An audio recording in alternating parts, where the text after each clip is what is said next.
sa kung ano lamang ang kaya ko.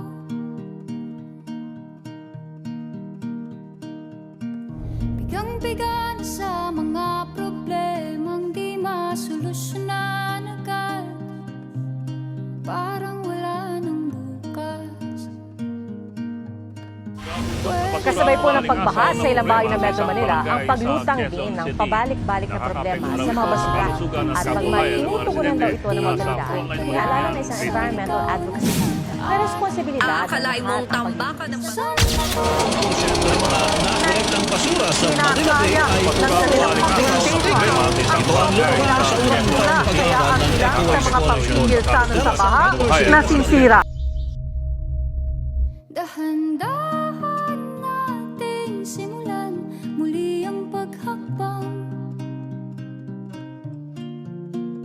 Dahan-dahan tumingin sa salamin upang makita ang ating kagandahan. Dahan-dahan iangat ang So, for class, our next project for this week is a documentary about the societal issues that focus on environment.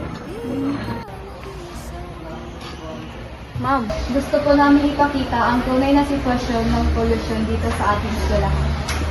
at sabihin.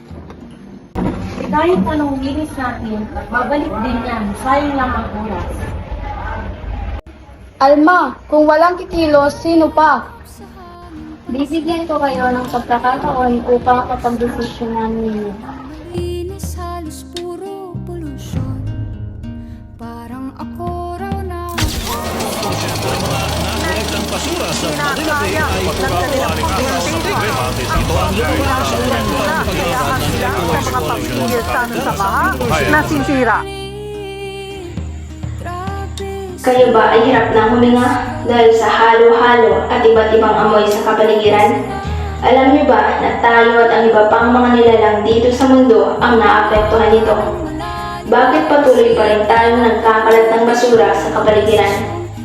Ating bibigyang pansin ang nagkakalat, lumulutang at sinusunog na problema sa mundo. Basura sa kapaligiran.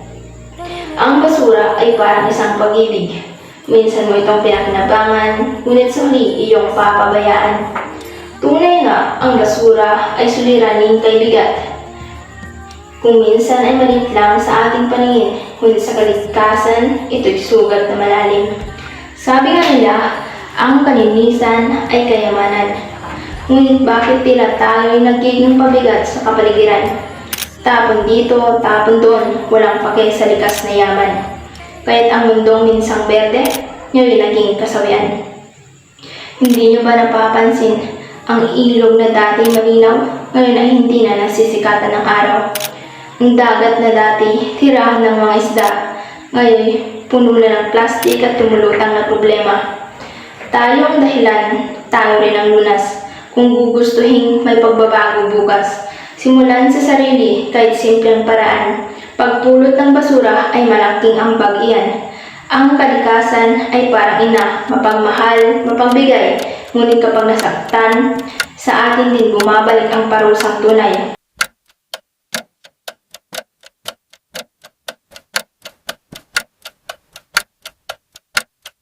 Tandaan ninyo, ang munting basura mo ay may malaking epekto. Kaya bago ka magtapon, gumamit ng respeto. Sa dulo ng lahat, ang mundong malinis ay mundong masaya.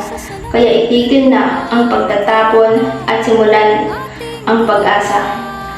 Sana'y maniwala tayo sa kasabihang, kung gusto mo ng pagbabago, simulan mo muna sa sarili mo. Ngayon, pupuntahan namin ang lugar na madalas tambakan ng basura upang ipakita ang epekto nito.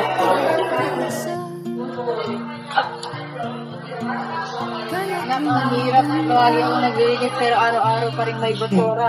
Kung lahat marunong maghiwalay ng basura, mas madali trabaho namin at mas malinis at paligid.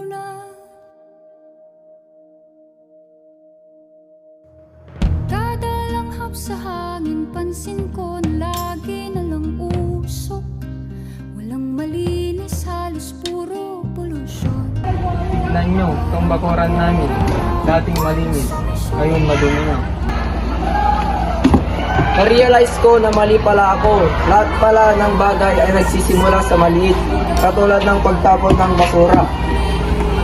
Naging tama, Lawrence. Ang impormasyon at komunikasyon ay daan sa pagbaba. Simulan sa sarili, makipagtulungan, maging boses para sa kinabukasan. Tayo ang tagapangalaga ng kalikasan.